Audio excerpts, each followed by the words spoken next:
tayong lahat para sa ating panalangin. Diba, Ma? Maaari mo ba pamunahan ang ating panalangin? Sa ngalan ng Ama, ng Anak, ng Espiritu Santo. Amen. Magandang umaga, mga bata. Magandang umaga po. Kumusta kayo? Mabuti po. May liban ba sa klase? Wala po. Diba, kung tayo magsimula sa ating salakayan, ano ang iyong gagawin kapag si teacher ay nagsasalita sa harap? Yes, Jocelyn? Makinig ng mabuti. Ano naman ang gagawin kapag may gustong itanong kay teacher? Yes, Angeline? Ganang kamay po. Yes, taas ninyo ang inyong kanang kamay kapag gusto ninyo sumagot o may gusto kayo sabihin. Ano naman ang gagawin kapag si teacher ay nagbibigay ng aktibidad? Yes, Elsa? Magilahok sa pangatang gawain po. Mahusay. So ngayon, ano ba ang ating tinalakay noong nakaraang leksyon? Elsa? Ang tinalakay natin noong nakaraang leksyon ay tungkol sa magagandang tanawin at buo pasyalan sa Mindanao. Oo. Mahusay. So ngayon mga bata, meron ako ipaparinig sa inyo na awitin. Makinig na mabuti.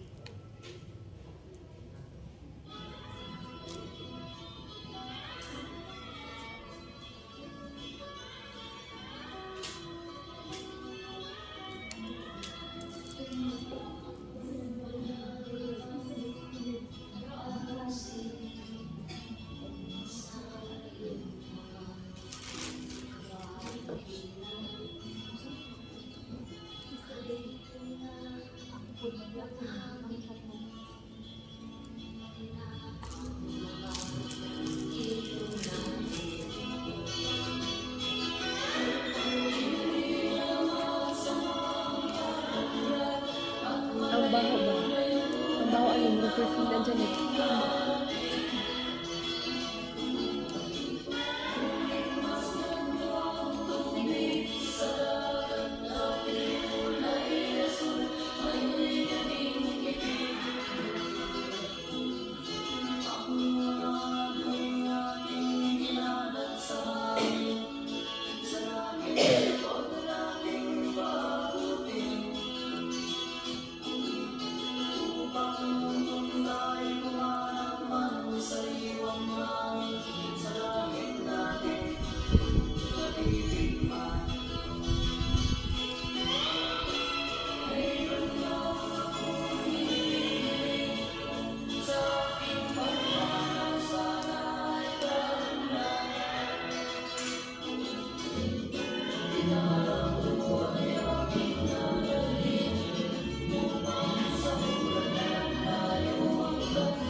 Jocelyn? Ang pagkasira po ng kapaligiran kapag hindi ito na alagaan ng tama. Oo, nabanggit sa kanta ang pangangamba na pagka wala ng ibon, wala ng puno maakyat at wala ng hangin na malinis na malalakap ang mga susunod na mga henerasyon. So ano-ano ba ang mga hindi natin dapat gawin sa ating kalikasan na nabanggit sa kanta? Yes, Algeria. Pagtapon ng basura sa dagat. Oo, huwag natin tapunan ng basura ang dagat at ang mundo. Kaya kapag hindi natin inalagaan ang mabuti ang ating kalikasan, yes, Jocelyn? Masira ang ating pinagkukunan ng yaman na siyang ikinabubuhay nating mga tao. Tama, masisira ito. Halimbawa, kung puputulin natin ang mga puno sa bundok, ay mauubos ang mga kahoy at pag nagtapon tayo ng basura sa ilog at sa dagat ay madudumihan ang mga katubigan. So ngayon, ating tatalakayin ang mga mungkahi o mga wastong paraan ng pangangasiwa ng mga likas na yaman. So ngayon, nais kong marinig ang iyong mga mungkahing paraan tungkol sa ipapakita ko na larawan. So kahit grade 4 lang kayo, meron din kayong kakayahan na tumulong sa maliit na bagay. Ano ang inyong nakikita sa unang larawan? Ano ang inyong maimungkahi tungkol sa unang larawan? Yes, Algeline. Ang tayo po yung napuputol tapos parang nalayat na And sa pangalawang larawan, ano ang dapat natin gawin? Yes, Jocelyn. Sa pangalawa. Sa unang larawan, ano kaya ang wastong pangangasiwa sa likas na yaman ng kagubatan? Kinakailangan na putulin lamang yung mga malalaking punong kahoy at pagkatapos ay palitan ito ng punong kahoy rin sapagkat ito ay nakatulong sa atin. Opo, magaling. Ano pa? Lubama. Ang kailangan natin gawin ay ugaling magtanim ng mga punong kahoy upang mapalitan ang mga naputol na kahoy. Opo. So, upang mapangasiwaan natin ang ating mga likas na yamang lupa, tulad sa larawan, kailangan natin ang mga pinutol na puno ay ating palitan ng mga bagong punla. Ginagawa ba niyo ito, mga bata? Opo. Ano naman ang sa pangalawang larawan? Ano ang inyong nakikita? Yes, Christine. Sa unang larawan po, ang aming nakikita ay pagpuputol ng punong kahoy. Sa pangalawang larawan, Sa pangalawang larawan po ay pagsusunog, kainin po. opo. So ano ba? Sa unang larawan, ay nagpuputol siya ng puno. Kapag nagputol tayo ng puno, ano ang ating gagawin pagkatapos? Palitan po. So, kapag nagputol tayo ng puno, papalitan natin ito. At kapag nagputol tayo ng puno, kailangan may pahintulot. Dahil sa ngayon, kahit sarili mong puno, ay kailangan mong kumuha ng permit. Halimbawa, pinutol mo ang iyong punong niyog sa likod ng iyong bakuran. Kailangan mo pang kumuha ng permit para ito ay putulin. Kahit ikaw ang nagtanim. Sa pangalawang larawan naman ay nagsusunog sila ng mga kahoy, pinutol nila yung mga punong kahoy. Bakit kaya? Ano gagawin nila kaya dyan pagkatapos ng sunog ng mga punong kahoy? Kanila itong gagawin? Garden. Alam niyo ba yung kainin? Oo. Sino pa? Meron pa bang nagkakainin ngayon? Meron pa. Pero dapat hindi natin gawin ang pagsusunog ng mga puno dahil mauubos ang mga puno na ating puputulin at susunugin. So, kailangan ang maimungkahi natin dito ay iwasan ang pagpuputol na at pagsusunog ng punong kahoy sa kagubatan at kabundukan. So, sa pangatlong larawan, ano ang inyong nakikita? Ano ang inyong masasabi dyan? So, ang nasa larawan ay mga Basura. Ito ba ay nabubulok o hindi nabubulok? Nabubulok. O ano ang gagawin natin sa mga ito? Ibaon sa Sige, kung gusto niyo sumagot ay taas lamang ang kamay. Yes, Anjanette. Ano ang gagawin natin sa mga basura na mabubulok? Ibabaon sa lupa at gawing composting. Opo, magbukay tayo lang. Magbukay tayo sa lupa, halimbawa sa likod bahay natin. At doon natin ilagay ang mga basura na mabubulok. Sino ba ang nagbubukay, ang gumawa ng compost pit sa bahay?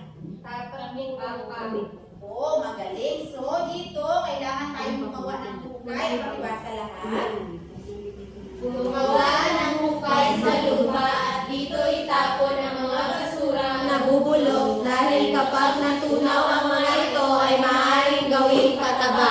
Oo, kapag natunaw ang basura sa compost pit, maaari ito gawing Pataba. Pataba or organic Fertilizer. Yung hindi ka na gumagamit ng mga chemical, natural lang siya na pataba. Ano naman ang nasa larawan? Agila at tarsier. Oo, agila at tarsier. So ano kaya ang gagawin natin sa kanila? Ano kaya ang tamang pangangasiwa para sa mga hayop sa kagubatan? Hindi ko limpin. Huwag Ano yung may gahing wastong pangangasiwa para sa mga Huwag hayop pulihin. na nasa kagubatan? Atin ba itong papatayin? Hindi po. Hindi, anong gagawin natin sa kanila?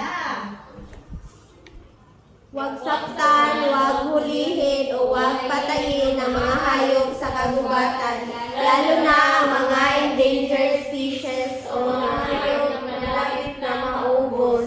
Po, ang mga hayop sa kagubatan tulad ng agila at tarsier ay huwag nating hulihin. Kapag nakakita kayo ng tarsier at ng ibon, huwag ninyong hulihin at huwag ninyong patayin. So, bakit kaya hindi natin sila huhulihin at dalhin sa bahay at doon natin alagaan? Yes, Alvin? Dahil ito po ay mga endangered species o mga hayop na malapit na maubos. Oo, sila po ay kailangan mamuhay sa wild. Kailangan lang, doon lang talaga sila sa kung saan nila komportable. Kasi pag hinuli natin sila, malulungkot po ang mga ibon at maaari sila mamatay. Tulad lang yan sa tao. Pag hinuli kayo at kinulong, ano, masisiyahan ba kayo? Malulungkot? Hindi po. Oo, so katulad lang ng tao ang hayop. Kapag ginuha ninyo sila sa kanilang tahanan, ay maaaring sila ay malungkot at mamatay. At maaaring maubos ang kanilang mga lahi. Okay, punta naman tayo ngayon sa wastong pangangasiwa ng yamang tubig. Ano ang nakikita sa larawan, mga bata? Paggamit ng dinamita. O gumamit ng dinamita sa pangingisda. At sino ba sa inyo ang hanap buhay ay pangingisda? Wala po. Si Ninyalin. So, ano kaya yung maitungkahing paraan tungkol sa issue na pangkapaligiran na makikita natin? Ano kaya ang gagawin? Kailangan ba natin gumamit ng dinamita sa pangingisda? Hindi po. Ano kaya ang tamang gawin? Gumamit ng Ano ang natin dapat gawin? Huwag gumamit ng dinamita sa pangingisda. Oo, huwag po tayo gumamit ng dinamita sa pangingisda. Bakit po? Bakit hindi kailangan? Bakit hindi pwede gumamit ng dinamita? Bakit? Yes, Christine. Dahil maapektuhan po ang mga isda at posibleng maapektuhan din yung mga kapunan ng Oo, sumaapektuhan ang mga isda. Sumaapektuhan talaga ang mga isda dahil pag gumamit ka ng dinamita sa pangingisda, alam niyo yung coral reefs? Sino na nakakita ng coral reefs? Oo, ang coral reefs ang nagsisilbing bahay ng mga isda. At kapag gumamit tayo ng dinamita, maaaring masira ang mga coral reefs sa ilalim ng dagat. At wala na bahay ang mga isda. So, hindi na sila makapangitlog dahil wala na sila bahay. So, sa susunod na larawan, ano kaya ang magandang gawin upang hindi mangyari ang nasa larawan? Huwag magtapon ng basura sa dagat.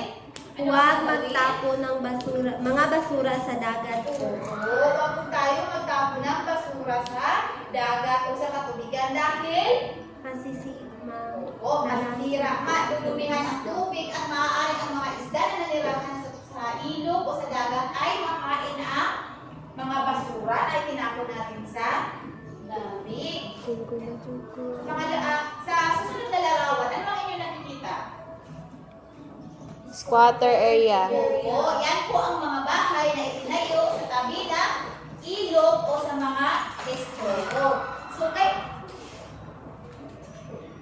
Delikado ba mga bata kung magtayo tayo ng bahay sa mga ilog at sa tabi ng estero?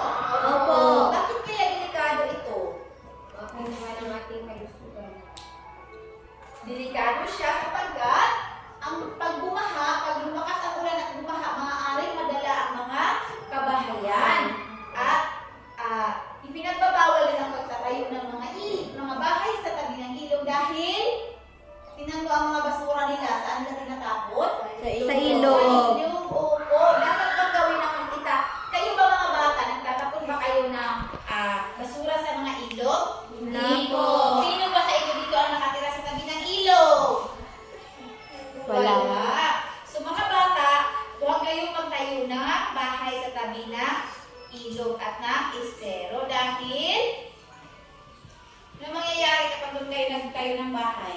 Tatangay po may Matatamay pag may baha at maaaring ang mga tao ay magtapo ng basura sa ilog. Ano naman ang nakikita sa larawan?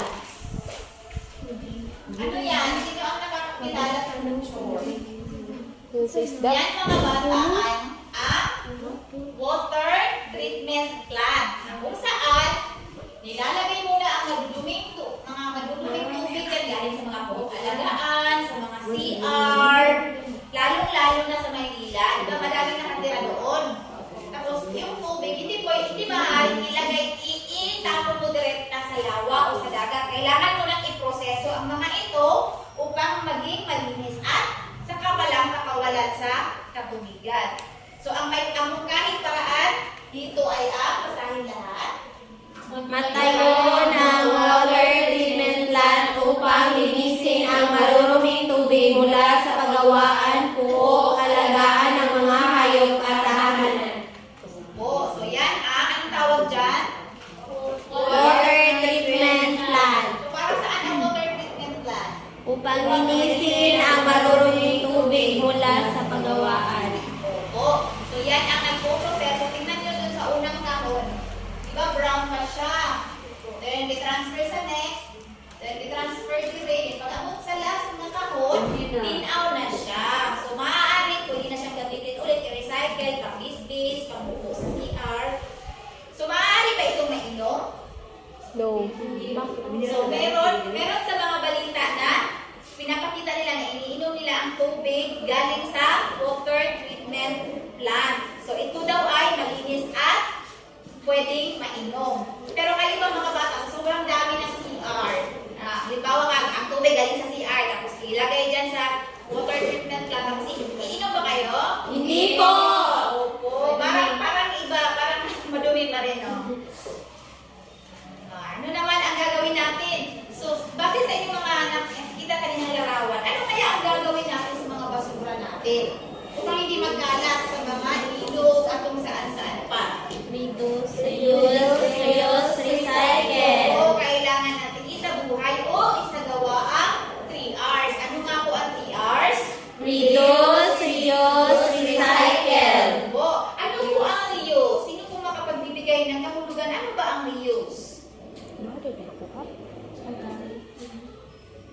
Yes, Angeline? Katulad po ng bote, pwede po siyang gawing baso or vase po. Opo. Sa inyo nakikita, ang mga bote na babasaging bote ay pwede siya gawing pot.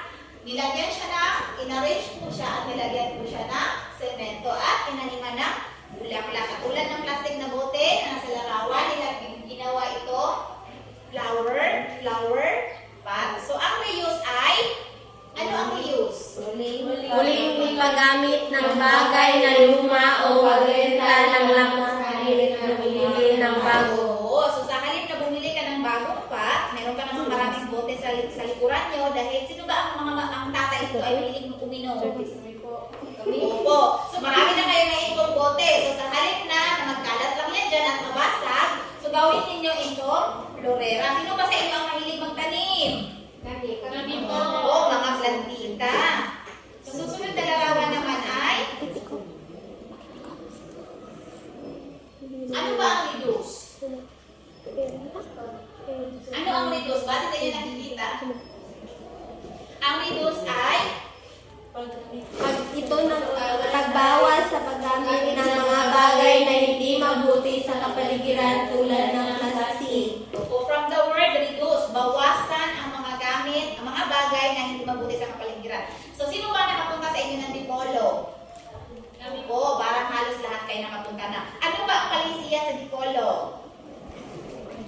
So, sa Dipolo, kapag dati sa Dipolo, pumunta kami, tapos umuulan siya, tapos yung maleta nakalagay sa plastic bag, ay sinita kami kasi bawal daw ang mga plastic bags doon dahil meron silang policy na Clean Environment Act na pinagbabawal ang paggamit ng plastic. Sa halip ay gumamit kayo ng, ano yan sa larawan? Plastic. Eco bag. So, hindi siya plastic, kundi para siya yari sa tela. So, yan ang reduce. Okay, ano naman ang recycle? Ano ang recycle, mga bata? Ito yung pagproseso ng mga bagay na patapon o itinuturing na basura gaya ng plastic, metal, bakal at iba pang bagay na hindi nabubulok. So, kung meron kayong mga basura sa bahay tulad ng plastic, metal, mga bakal, di ba minsan may mga bumibili ng mga bakal, di ba may dumadaan sa inyong bahay tapos sinasabi niya, butilya, kabilya, o kailang paliton. So, kasi i-recycle nila ulit yan. So, kung bawa ka, maraming lata sa inyo, pwede nyo itong gawing pencil case o scissor holders, at saka yung mga juice, balat ng juice tulad ng zest o ay maaari nyo gawing bag. So, maaari kang i-recycle. Lagyan nyo siya ng mga abubot, mga hair clip, at kung ano-ano pa magagamit sa inyong bahay. So, kayo ba mga bata, marunong ba kayong maghiwalay ng inyong mga basura? Opo. Ginagawa niyo ba ang reduce, reuse, recycle sa inyong bahay? Opo. Oo, mabuti. So, ngayon, naiintindihan niyo ba ang ating tinatalakay ngayong araw? Opo. So, ngayon, papanggatin ko kayo sa dalawa. Okay, makinig na. Basahin ang panuto. Tukuyin alin sa mga larawan Na nasa kahon ang wasto at di wastong pangangasiwa ng mga likas na yaman ng bansa. Okay, sige. Unang pangkat at dito ang pangalawang pangkat. So, unang pangkat, basahin ang inyong gagawin. Tukuyin ang gusto pangasiwa ng likas na yaman. Okay, pangkat pangalawa. Tukuyin ang di wastong pangangasiwa ng likas na yaman. So, sa loob ng kahon, nandito ang mga picture. Ang kailangan nyo gawin ay pumunta dito sa harapan at kunin ang mga larawan na wasto at di wasto. So, group 1 and group 2, nasa kahon ang mga larawan na ididikit nyo dito sa Manila paper. Start with, wait lang.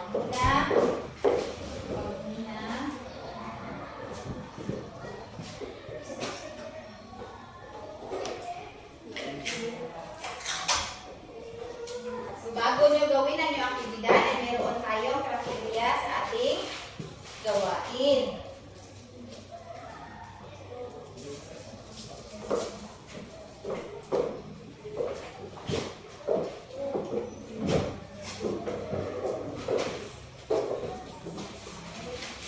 Okay, diba nga? Kapilasan ng criteria. Criteria.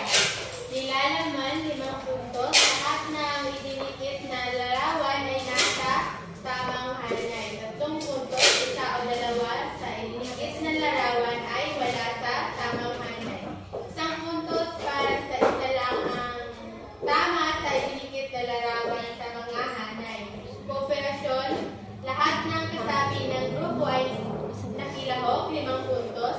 Isa o 2 sa grupo ay hindi nakilahok, 3 puntos. 2 o 3 lamang sa grupo ang nakilahok, 1 puntos. Kalinisan, maayos at malinis ang pagkadikit sa mga larawan, 5 puntos.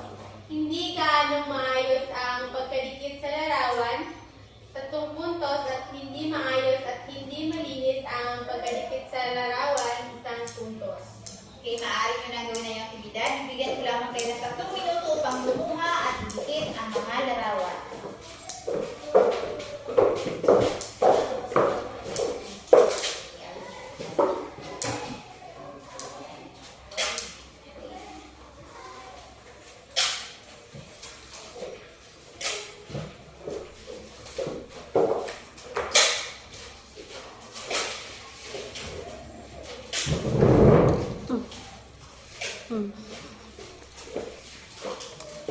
away.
Okay, tapos na ba kayo?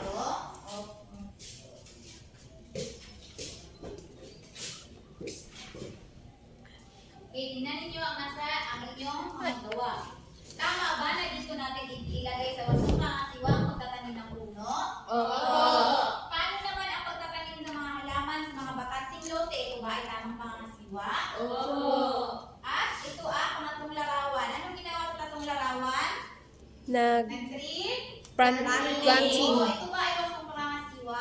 Yes. Dito naman sa diwastong pangasiwa. Diwastong pangasiwa ba ang pagpuputol ng mga punong kahoy?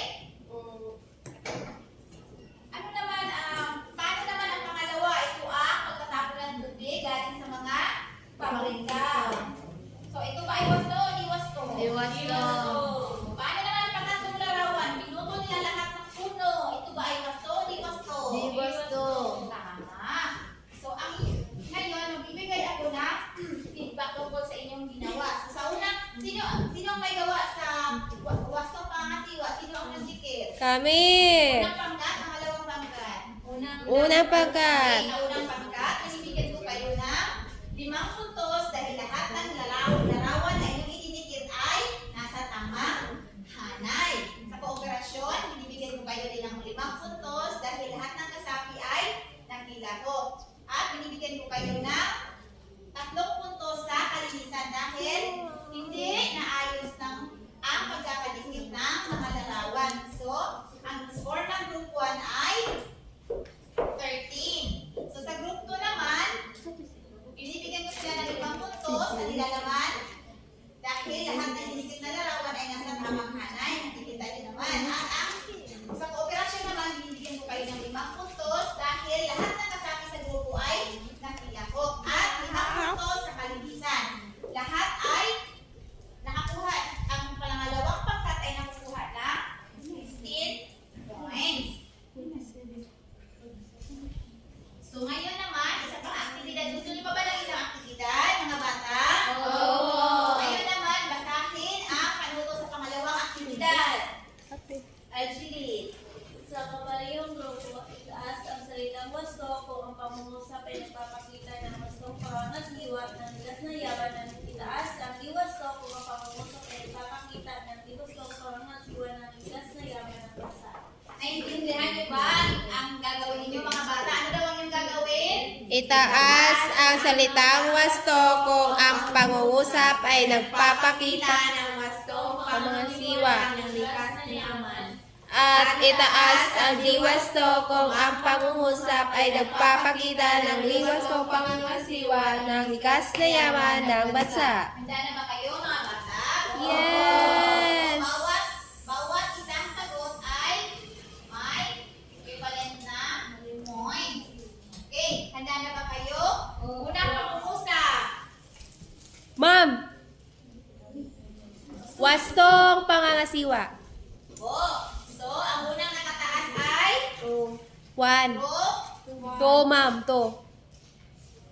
Group. 2. Okay, yung group 2. Meron kayo isang puntos. Sa pangalawa naman, pangalawang pangungusap. Diwastong pag... Una si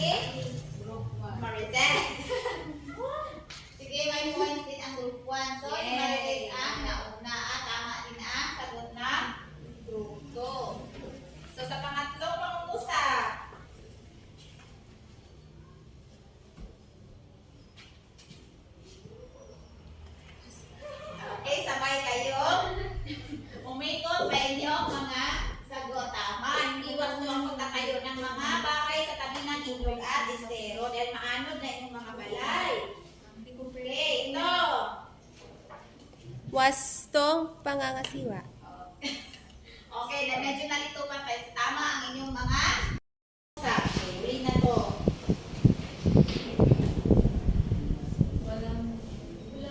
Okay, sa limang pangungusap. Tama, tama kayong lahat. Ito ay dini, wasto. Bakit? Kailangan huwag nating putulin ang mga puno. Kung magpuputol man tayo, yun lang nasa tamang edad ng puno. At kailangan may pahintulot sa pamahalaan. Okay, magaling. So, naiintindihan, batid ko ang ating talakayan.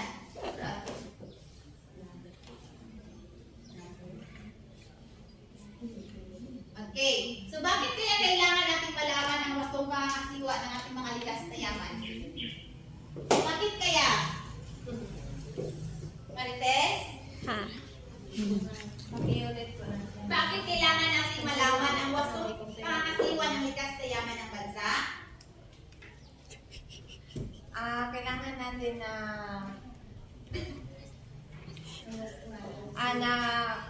wasto ang ating pangangasiwa sa ating likas na yaman upang mapakinabangan pa ito ng mga susunod na henerasyon. Oo. So, kailangan nating tandaan na ang pangangasiwa ng likas na yaman ng ating bansa ay nangangailangan talaga ng matalinong pamamaraan dahil ang matalinong pangangasiwa ng likas na yaman ay makatutulong ba o hindi? Makakatulong po.